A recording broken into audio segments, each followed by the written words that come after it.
Ada kisah yang lain Bapak Ibu sekalian, seorang budak, dinukil juga, dia sangat soleh. Karena solehnya, waktu lagi diperjualkan, belikan di pasar, maka ada seseorang orang soleh juga kaya beli dia. Lihat ini orang kelihatannya soleh. Ucapan-ucapannya selalu mengucapkan nama Allah.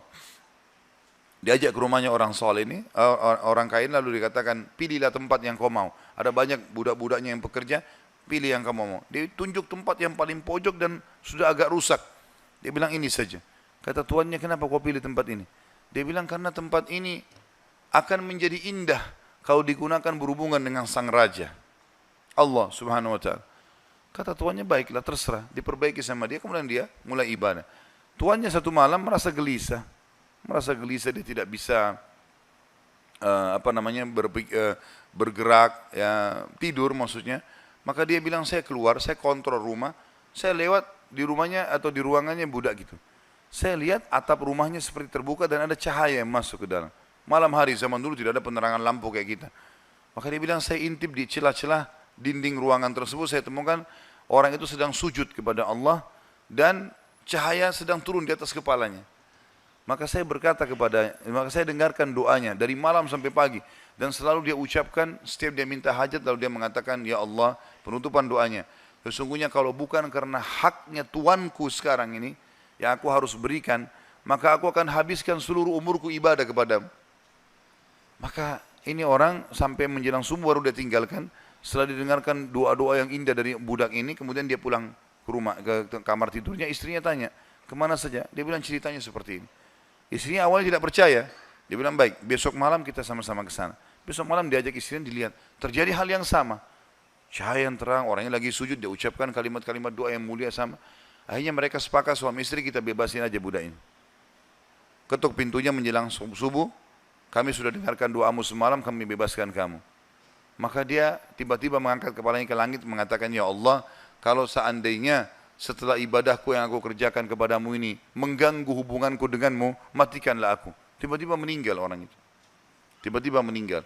Tapi di sini saksi bahasan adalah bagaimana kedekatan seorang budak pun posisinya, dia seseorang yang sangat miskin, susah diperjualbelikan, tapi kedekatannya dengan Allah tidak mengganggu pekerjaannya, dan itu tidak penting bagi Allah subhanahu wa ta'ala. Seseorang harus tahu masalah ini.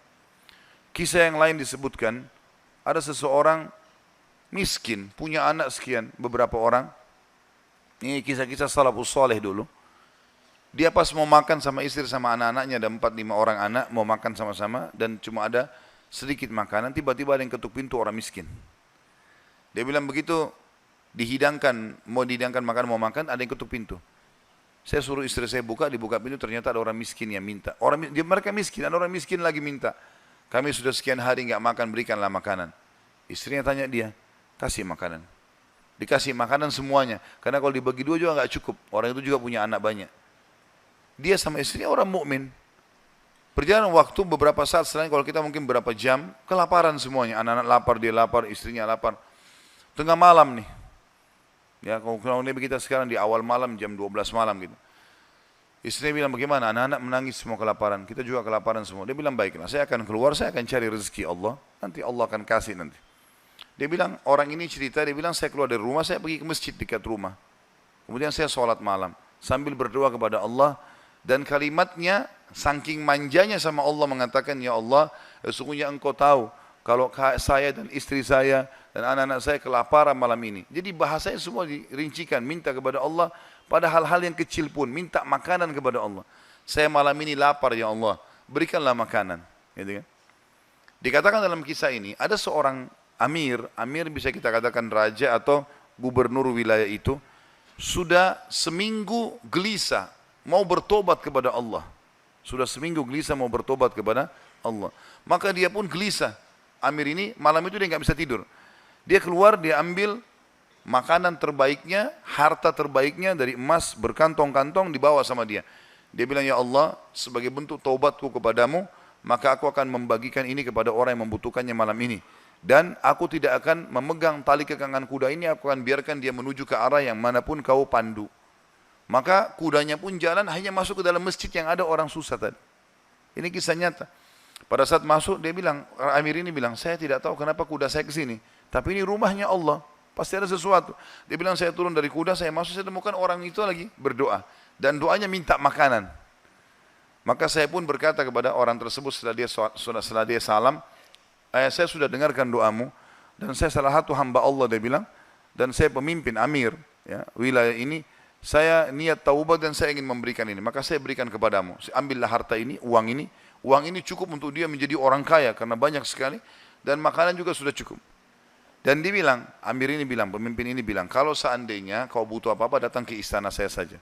Jawaban orang itu, di depan raja tadi, pemimpin wilayah ini, dia bilang, kalaupun saya butuh, saya tidak akan datang kepada anda, tapi saya akan datang kepada Tuhan anda dan Tuhan saya, Allah yang telah membuat anda datang malam ini membawakan makanan. Coba kita bayangkan kalau kita di posisi orang ini, teman-teman sekalian. Kalau misalnya kita lagi punya hajat, kemudian ada satu orang yang kaya datang kepada kita. Kemudian dia menawarkan kepada kita solusi, misalnya kita terlilit utang, atau misalnya kita mau bayar rumah sakit, atau apa saja. Lalu datang orang mengatakan, baiklah saya akan bayarkan. Mungkin pikiran kita pendek sampai di situ. Kita akan mengatakan baiklah. Apalagi dia bilang pokoknya butuh apa saja datang ke saya. Ini nomor telepon saya. Saya yakin kita akan lupakan Allah itu. Kita akan ke orang itu. Ambil pelajaran dari orang soleh ini. Di depan orang itu dia mengatakan saya tidak akan datang kepada anda, tapi saya akan datang kepada Allah, Tuhan anda dan Tuhan saya yang telah membuat anda datang membawa makanan malam ini. Jadi justru kalau sudah dapat solusi, jangan malah jauh dari Allah ini. Malah harusnya jadi lebih dekat kepada Allah SWT. Allah mudahkan seorang dokter, resepnya bisa membuat kita sembuh, bukan karena resep dan dokter itu, tapi karena Allah SWT yang ingin itu. Gitu kan? Harusnya kita jadikan sebagai momen untuk lebih dekat lagi kepada Allah.